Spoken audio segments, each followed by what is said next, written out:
Hello and welcome to another My NT/ND marriage video. In my last video I talked about 5 things the neurodiverse partner should know or consider when being in a relationship. Today I want to talk about what the neurotypical partner should consider before or while being in a relationship with somebody on the spectrum. Number 1, as hard as this is, especially in the honeymoon phase where you just want to be with them all of the time, you have to give them space. They have to have wind down time. You might have a situation where your partner walks in the front door after work or school or whatever it is that they're doing, and you want to go straight up to them, give them hugs and kisses and tell them all about your day. But they just want to wind down. They can't do that. They need to sort of mellow out a little bit and calm the nerves of everything that they've just been through for the day. And even if you've had an argument and things like that, you still also need to give them space. You need to walk away, let them gather their thoughts and come back to it when they're ready. So like I said, as hard as that is, when you're in that honeymoon phase and you just want to hang with them, they need space. And that might even be something like 4 nights a week, just leaving them alone for whole nights, playing their games or reading their books or whatever it is that they're doing. However, obviously they have to compromise and fit you in. They can't just ignore you 24/7. But it is important that you learn to give them space. Number 2, speak to them with courtesy and respect.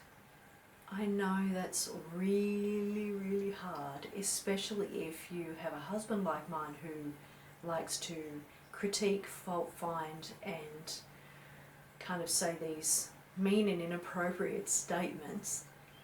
The amount of times I've just wanted to let the verbals fly, just call him all manner of things under the sun. And sometimes just to call him a name just to see if it'd make him stop. But I didn't. I tried my very best to not be like him. I didn't want to be this verbally abusive, poo-headed wife who just insults her husband and puts them down. And I don't say this out loud, and I don't think I've ever mentioned it to him. But I'm actually really quite good with words, and I could give a really good insult if I wanted. I could rip him to shreds if I chose to, and he'd probably be floored and gobsmacked and very hurt and cut. But I didn't retaliate that way. I never did that. It was not my style. I did not want to be like him. And I think also because we're dealing with people who do have a disability, I think that it isn't really fair for us to then berate them for that disability. We have to find ways of getting our views across without resorting to being disrespectful. Number 3, ask for help when you need it and be very specific. So for example, I need help with the dishes, can you do them for me tonight? Or can you stack the dishwasher? Can you unstack the dishwasher? Use your manners, be polite, and if they do a crappy job stacking the dishwasher or unstacking the dishwasher, don't berate them. If you want them to do a task, the surefire way to make them not want to do that task would be to attack them if they do it incorrectly or not in a way that's satisfactory to you. You want to encourage them to do the chore. It's kind of like children, how they say that you have to reward them as opposed to bribe them. So you want to say, thank you for unstacking the dishwasher, I really appreciate it.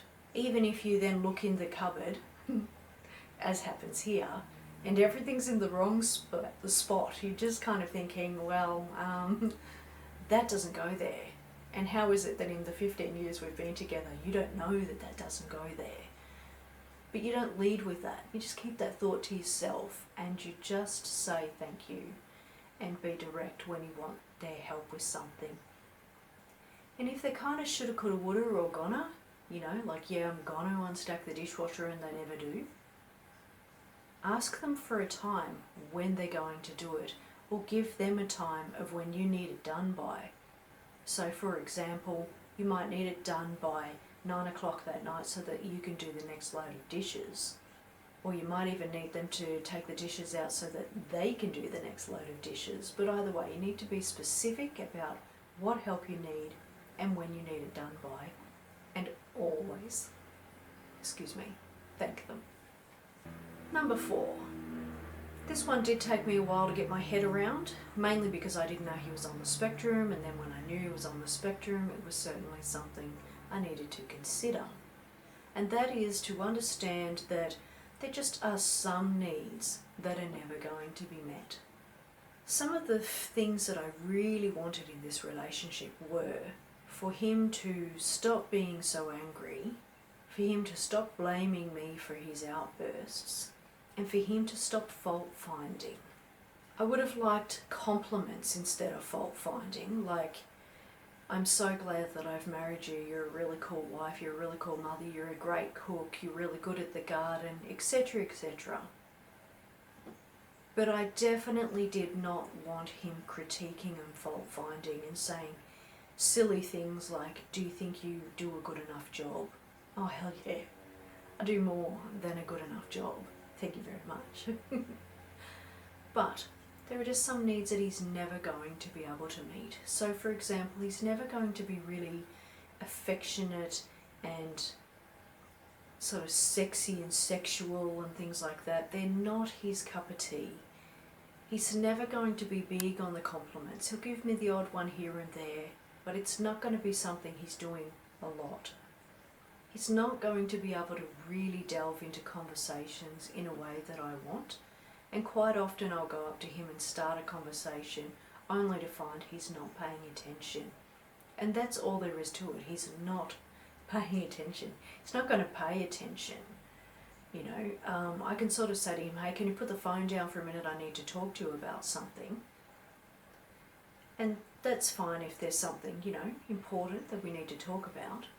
But when I just have little sort of dribbly thoughts on my mind and I think, oh, I'll just go and tell him about these thoughts, he's not really going to listen. He's not going to pay attention. It's not his thing. He's never going to be that kind of person.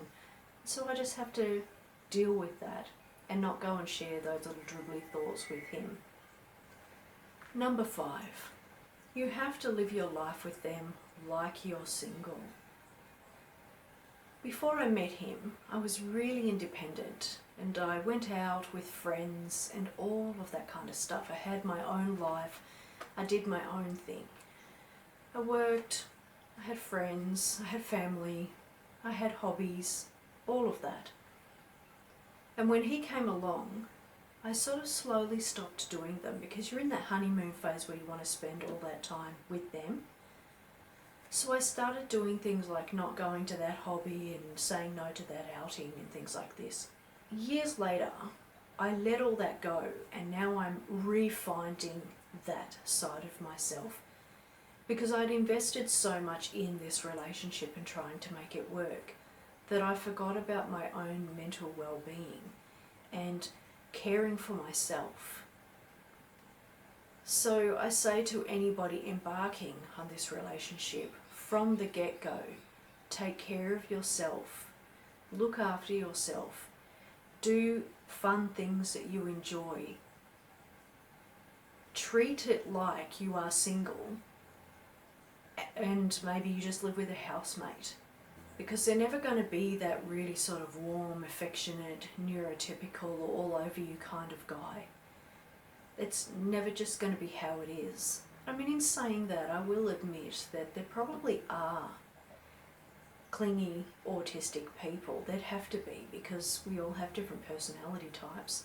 So there may be autistic people out there who hate you being away from them. And in which case, that's a whole nother kettle of fish. But I would still say that you still need your time. You need your space. You need to do your things things that make you happy and bring you joy. Don't let them go.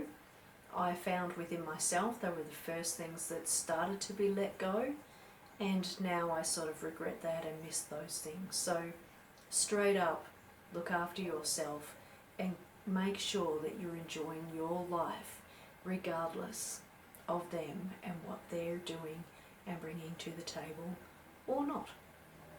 Anyway, so that's my 5 tips. Let me know your thoughts, love to hear from you, and thank you so much for taking the time to watch this video.